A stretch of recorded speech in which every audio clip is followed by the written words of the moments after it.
Hi, my name is Nick Wadenstor. I'm with Baca Systems, and welcome to another episode of our virtual fabrication seminar. In this seminar, we're going to be talking about equipment financing and leasing.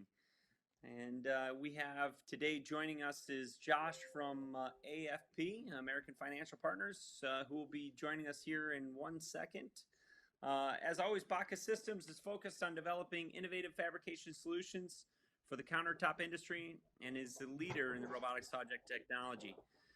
We have 30 years of implementing robots, over 450 systems installed, and software is easy to use and certainly known for our water jets as well. So today we're going to talk about how you finance these pieces of equipment. It's a common question when our customers are calling us. Understanding, okay, do I go to a bank? Do I go get a lease? Do I pay cash for it? What's the right way to go about purchasing the equipment? And so there's a bunch of different options, based on what's best for you. Leasing is commonly comes up. We have a number of leasing companies in the industry, and we use American Financial Partners for a number of different reasons, but I'm going to go and introduce you guys today to Josh Penman. We've been using Josh basically since we started with Baca Systems.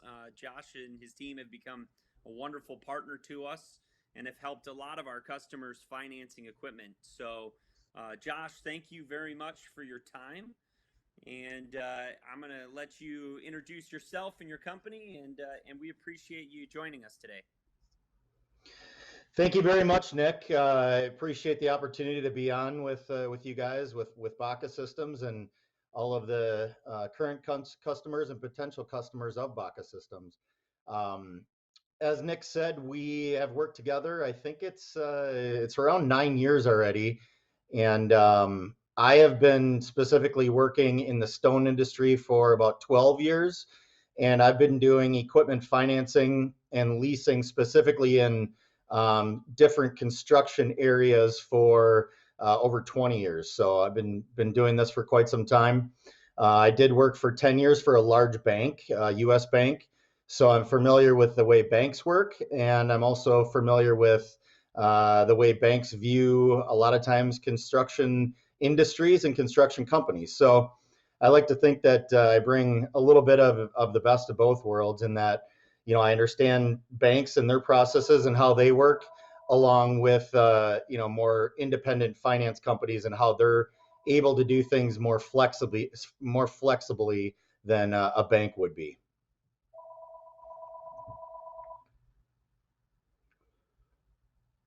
Andrew, you want to go to Excellent. the next slide? So, yeah, and I'll let you roll through this, Josh, and you can sort of explain. I think what we've got here is the, kind of the differences between a bank loan, a lease, and cash, right? Yep. Yep. Andrew, do you want to go back one? I think we may have skipped one slide there. Okay. Nope, we didn't. So yeah, Nick is right. These are going to, there's going to be some redundancies here where we talk about certain things, or I talk about certain things. But the bottom line is this table is meant to show the difference between a traditional bank loan, a lease or a finance agreement with American Financial Partners, or another finance company for that matter. And then the final column would be just paying cash. So the first item is turnaround time. Bank loans tend to take quite a bit longer than than a leasing company or a finance company. Bank can be days to weeks.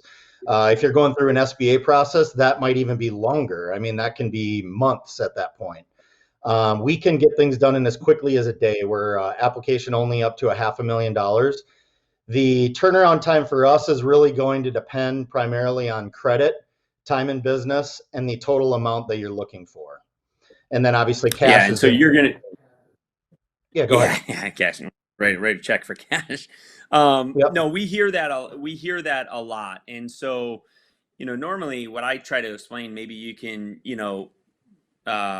clarify is, you guys understand what the equipment does, right? You understand what it does for a guy's business. And so you guys going out and leasing the equipment makes it easier for you to understand the return on investment. Is that correct? Absolutely, yeah. And as I mentioned in the previous slide, it because we specialize in the stone industry, and even more broadly, we specialize in construction as a whole. So where banks may not understand what a dual table RoboSawjet does, we understand that very well, and we understand the impact that can have on your business. Excellent. So Okay. another, the second row there is, this is another big one. Cash is king. So banks, obviously the third column there, cash. If you have the cash and you don't have a need to conserve the cash and save it for other items, other things that the business might need, then this isn't really an issue for you. But a lot of customers, a lot of fabricators we work with, they want to conserve their cash. And banks are typically, we say 10 to 20%. A lot of banks, especially when there's uncertain times, a lot of banks will ask for even more than 20% down on a loan for specialized equipment, which banks will consider this equipment specialized. Where we're typically going to finance 100% on newer businesses and businesses with maybe some credit blips, some credit hiccups personally. Then we'll get maybe zero to or up to two payments up front, and then possibly, especially on the newer businesses, which we would consider startups under 2 years, then we typically are looking at around 10% down. The next Nice. row of soft costs, we can also include soft costs like the installation, the training. If you want to roll in any electrical work, we can do that. Concrete work, things that you wouldn't think you could finance that you maybe would have to write a check for, we can include that in the financing here. Oh, The that's required fantastic. info bank. Yeah, go ahead, Nick. No, I was just saying that's fantastic because there is, sometimes there's rigging that needs to be brought in for the machinery, right? So Yep. that's good to know. That's a great point. Yeah. Yeah, and another big one is the next row there is required info. As I mentioned, there's a typo on our section there, but we're application only up to $500,000. So what that means is we're going to credit score everything, look at personal credit, business credit, time in business.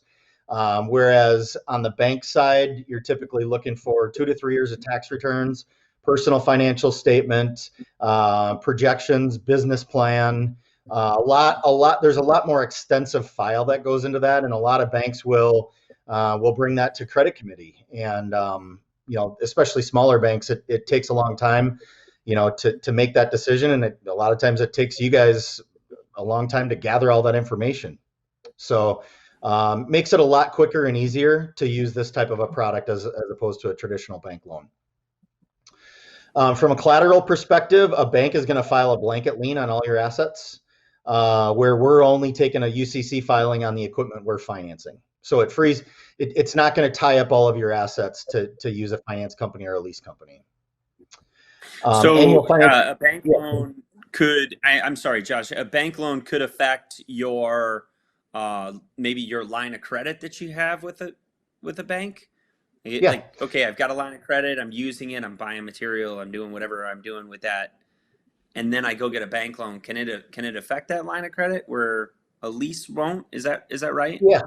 Yeah, and I mean that's basically an exposure issue. Okay, so if you're going back to the bank for a loan, all of the exposure you have with them, whether it's equipment loans, like you just mentioned, lines of credit, or real estate, the bank has exposure with you, and the more exposure you add, it's good to have pay history and things like that, but a lot of times that exposure will affect your ability to borrow more money with any one bank. So I'll tell a lot of customers, our pricing is going to be similar to a bank, but without the down payment. So why not use a finance company who specializes in this type of equipment, this collateral, and this industry, and leave the availability with your bank open for working capital, for lines of credit, for real estate transactions, because those are things that we don't really get involved in, but those are things that banks are very good at, and that's what we all need banks for. Okay.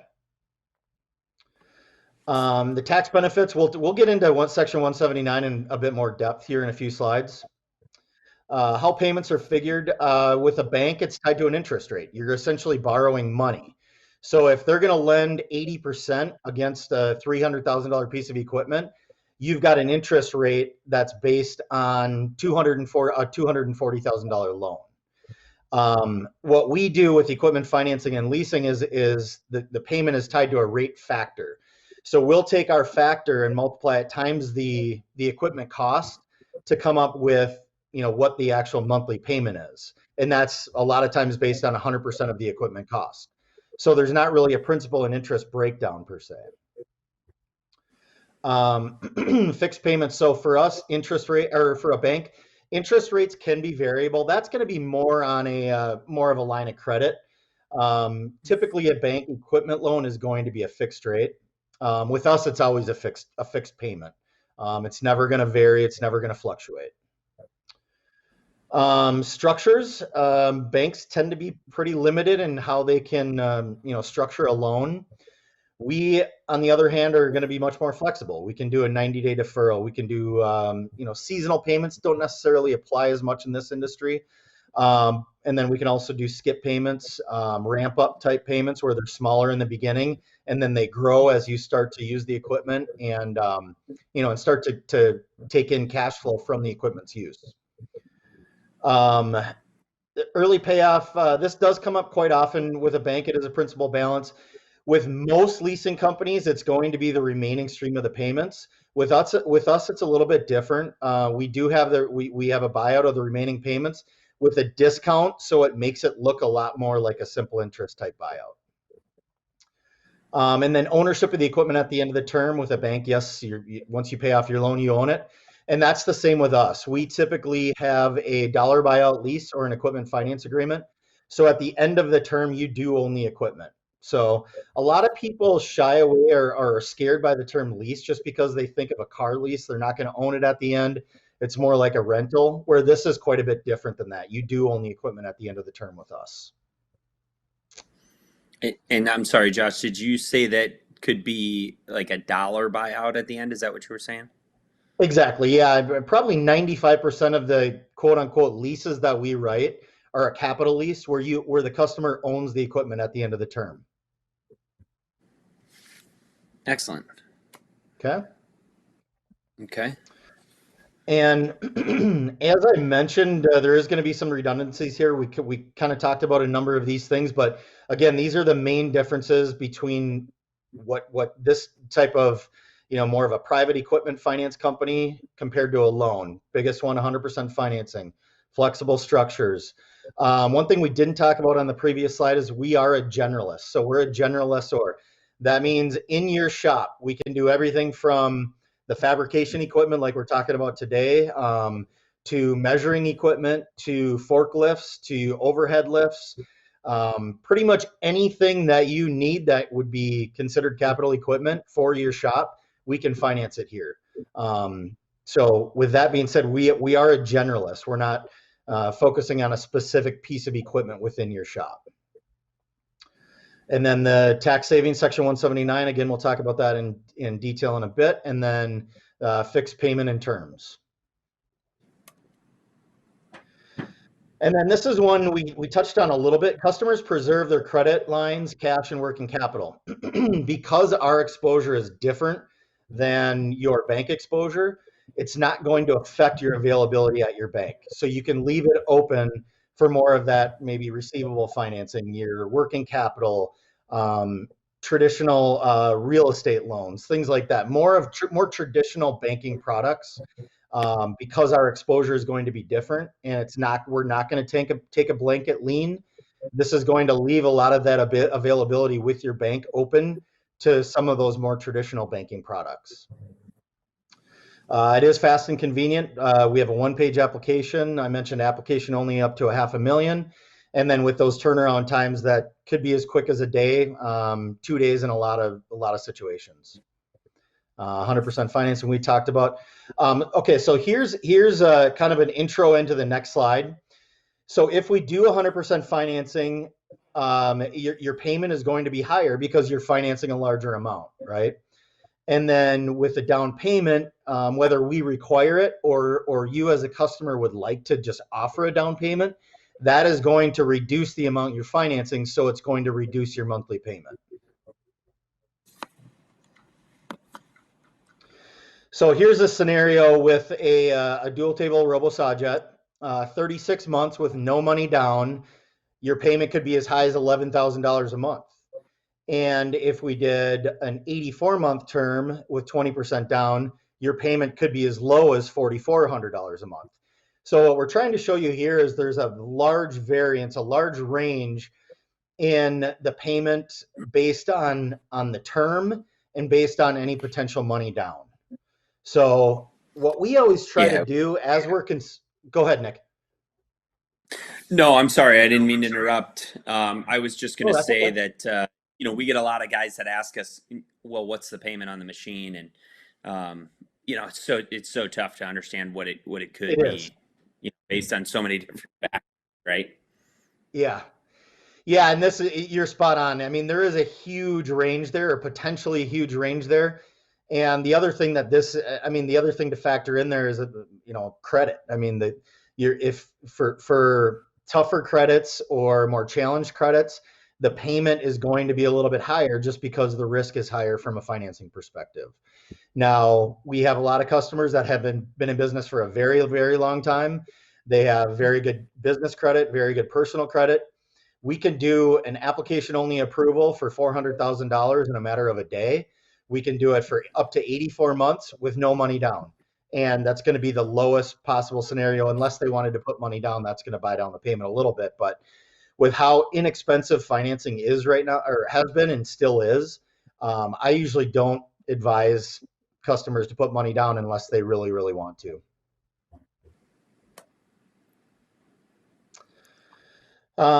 So potential for no payments for 90 days. This is a big one, especially towards the end of the year, because Baca might be taking their deposit, building your equipment, getting your equipment shipped, installed, getting you trained. It can take a couple, 2, 3, 4 months for that to happen. And so what we do is we try to, get them paid, get deposits paid, and then move your first payment out for 3 months. So you're much closer to when you get the equipment, get it, you start cutting with it, start moving product through your shop, and then getting it installed and getting customer bills out. So you start receiving cash around the same time that you start making payments. Another option is step-up payments. We haven't done as much of this, but we do have the opportunity to have the first 6 months as an example of payments where they're smaller in the beginning, just kind of ramp up, and then your normal payments would kick in after that. And then Section 179, we keep hitting on that as a teaser. We will talk about it, I promise. It's a big one. It's Yeah, it is definitely a a big big one. Okay, here we go. So Section 179 is something, and I always preface this whether I'm doing a presentation or talking one with a customer. This is something we are not tax advisors, we are not CPAs, but I have been around this for a very long time, so I know the tax code very well. Section 179 essentially allows you to buy equipment and write it off in the year that you purchase that equipment. So, and there's always a lot of questions in regard to, what if I pay for the equipment and don't take delivery?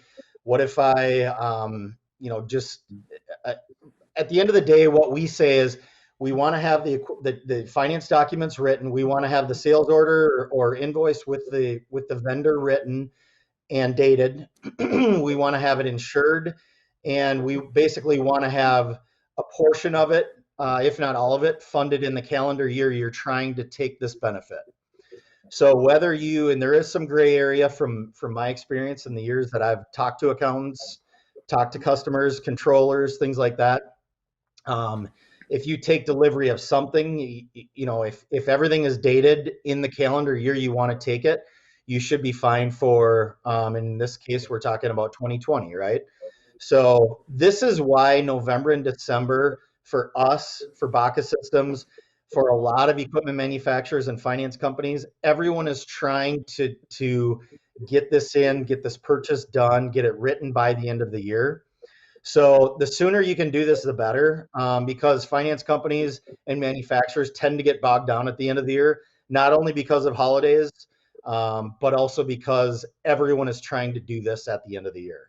So the sooner you can start the process, start talking with Nick and his team at Baca, start talking with me and my team at American Financial Partners, get the application started so we can try to get an approval in place and get all documentation done here in the next we're looking at 6 weeks before the end of the year.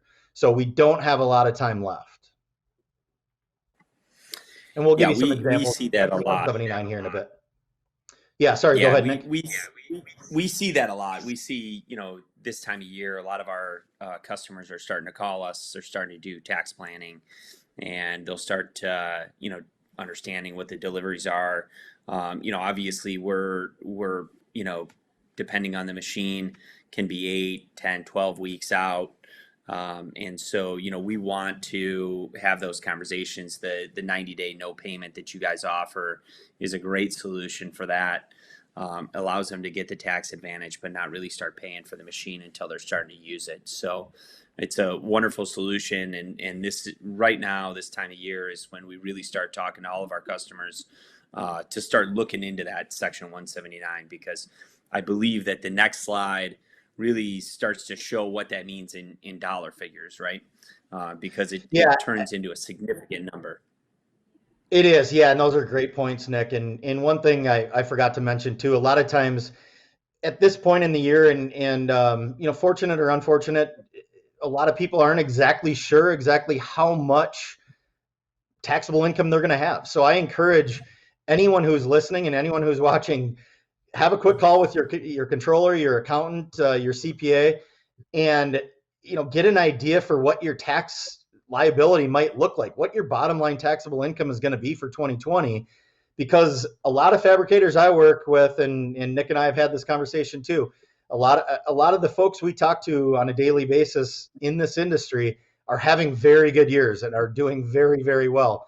So what that leads to, that's a good thing, right? But what it leads to is more taxable income. So what we're trying to do is obviously get you into equipment that you can use and probably need anyway, but even more so get you a tax write-off that can, reduce your tax liability and, hopefully let you write a smaller check to Uncle Sam next year.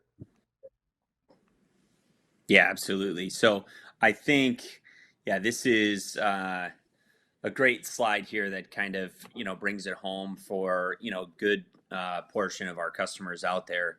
And so I'll let you explain what this means to a customer here, Josh. Yeah. So what Nick and I worked on here is we just put together a kind of an average scenario for a fabrication shop in our industry, saying an example of $4 million in annual revenue. So the numbers tell us that 30% of that will get written off or wiped away with material costs. So you take out 1.2 million, another 30% for labor costs, another 1.2 million, and then 20% in miscellaneous expenses, so 800,000. What that leaves you with is a taxable income of somewhere around $800,000. Okay, so if you were going to write a check and you were in a 35% tax bracket, you would take 35% of $800,000, and that's your tax liability. That's what you have to write a check for.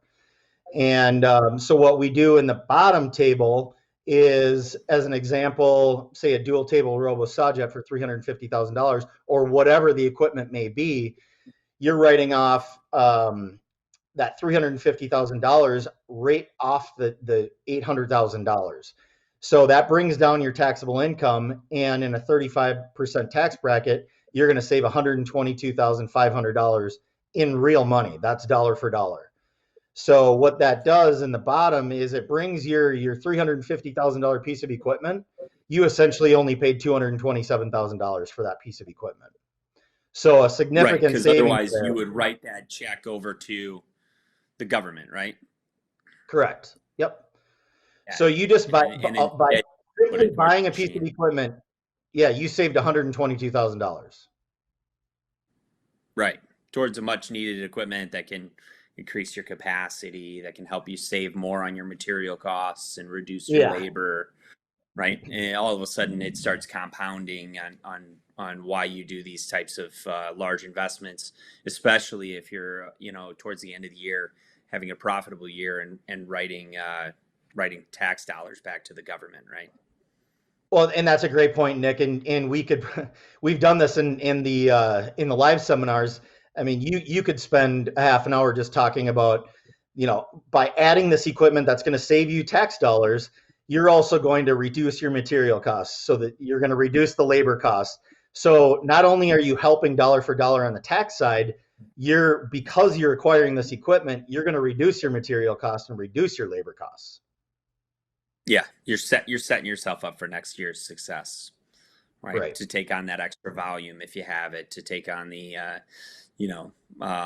all of the things that we know in the 3 sessions that we did about the RoboSawjet, with the advantages that happens.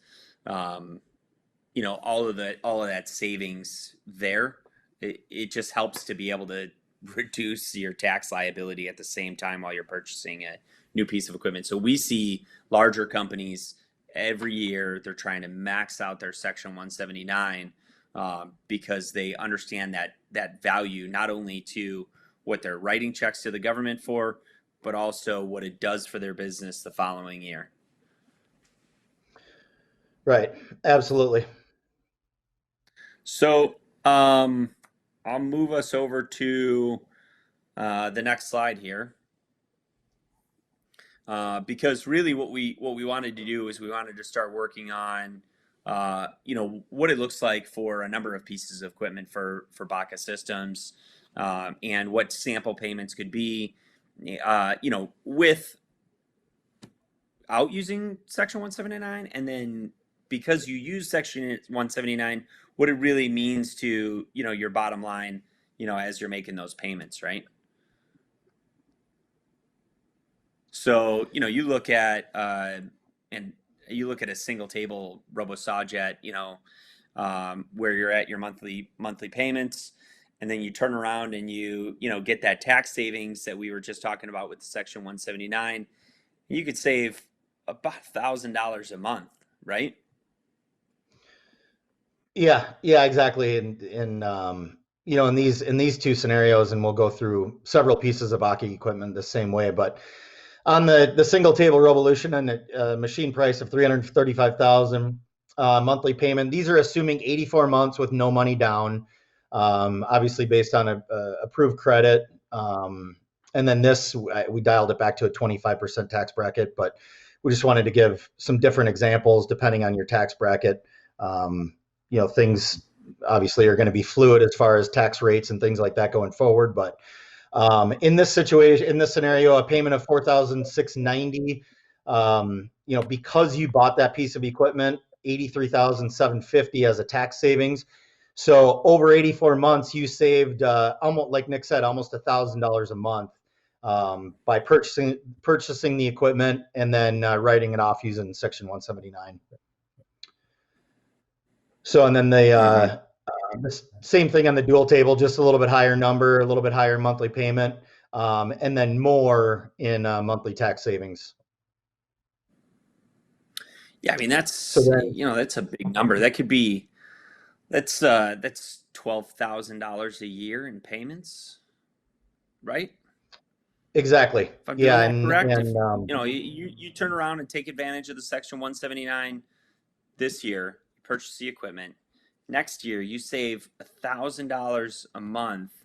You're saving yourself writing $12,000 worth of checks next year towards payments towards machines, right?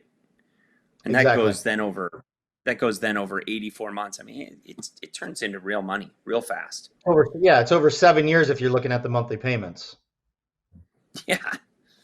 Yeah, right. So another example here, with the Miter X, I mean, a monthly payment of $599, tax savings $10,500. So just by using the Section 179, if you over an 84-month term, $125 in monthly savings.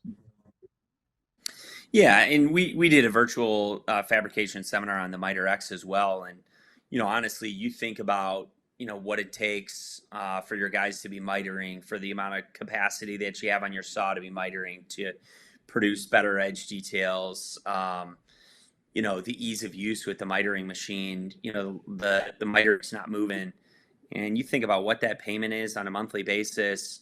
Um, Man, it just makes sense to have that piece of equipment in your shop, especially if you're going to turn around and write tax dollars towards the government for it. So, to take $10,000 off of the machine that's very, very valuable in your shop, it's huge.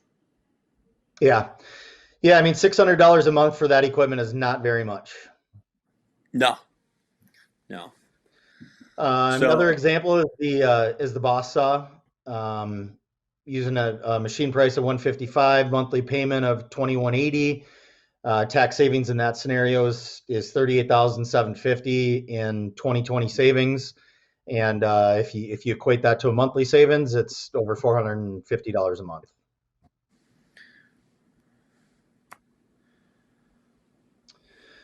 The Edge router, $245,000 equipment cost, monthly payment approximately 3,450. Tax savings on that one, 61,250, monthly 729. I mean, this is, again, it's a powerful piece of equipment for $3,400 a month, and really, $2,700 a month once you factor in the monthly savings. yeah, so you look at that's a good point. You look at $2,700 a month for an Edge XL router that is polishing sinks, that is doing exotic edge details. It's polishing radiuses. It's a great piece of additional machinery in your shop. You want to go and you need another polisher in the back of your shop. The labor's tough to find. I can't get the guy. And then when you do get the guy, he's experienced. He doesn't come cheap. Not between what you're going to pay him for his labor, and then you've got the insurance on him. You've got the workman's comp that goes behind him. All of that. You're going to spend more than that for one labor in the back of the shop than you would a router. And the router can do so much more for you in the back of the shop in terms of consistency. We talk about hot sauce all the time of adding chip minimizers to your sink details. That is nothing for the router to do. And so that's why you take a look at really what that monthly payment can be. And then you get the tax savings behind it, and you say, well, $2,700 a month for what this machine is going to produce for me every single day. It really becomes a no-brainer. And that the Edge doesn't ever call in sick either, right, Nick? That's right. That's right. Shows up every day. All right, Edge Sync Pro Plus, another example, 145 monthly payment, $2,000. The tax savings 36,000, monthly savings 431.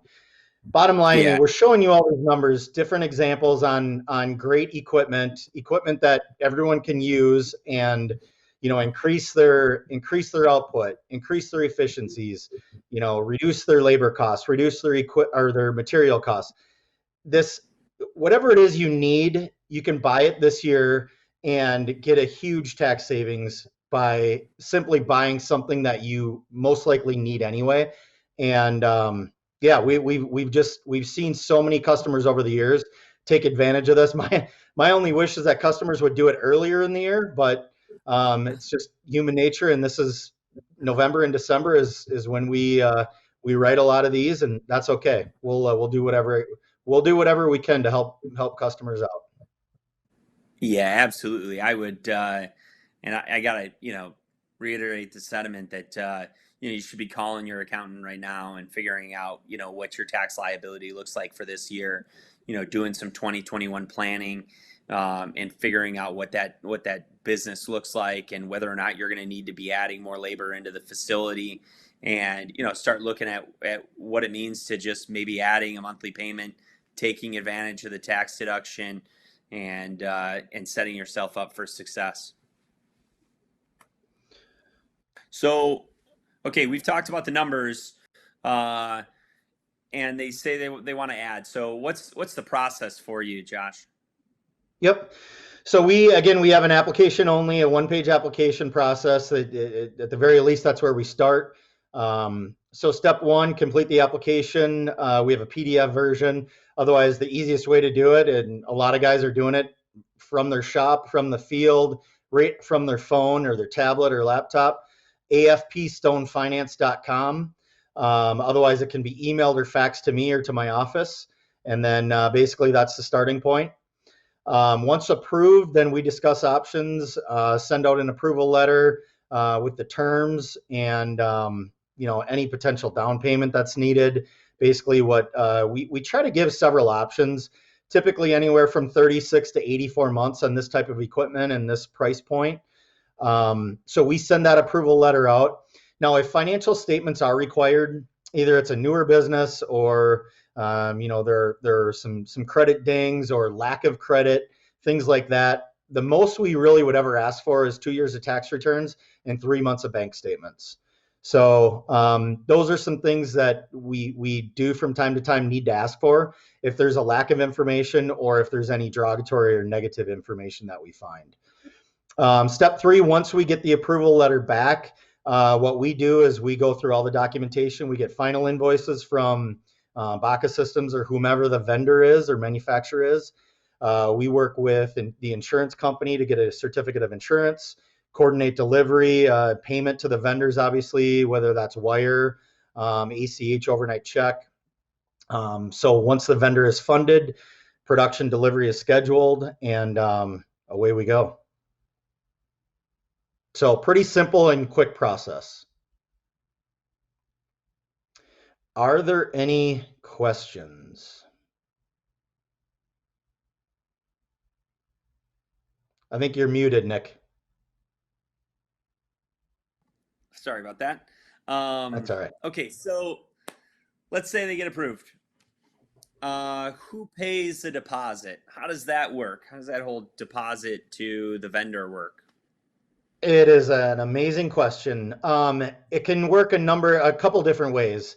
Most of the customers will just let us make the deposit, whether that's 20% or 50% or 90%. It kind of depends on what the equipment lead time is, and what we're looking at from a time frame there. So I usually say let us make the deposit, and then again, going back to that deferred first payment, if there is going to be a lead time, your first payment isn't going to be due for 90 days anyway if we get you approved for the 90-day deferred. So we're making the deposits. Customer is not parting with any cash, writing any checks. And then basically their payments start 90 days from the time we fund the first deposit. Another way it can happen is the customer can make the deposit directly, and we can reimburse them once Baca is ready to be fully funded, or majority funded up to 90%. So one of two ways that can really work, and it's really up to the customer if they want to write a check for 20% and have us wait to start the lease or finance agreement, or we can make it directly to Baca. Excellent. So at this point, anybody can text in some questions and submit them to us.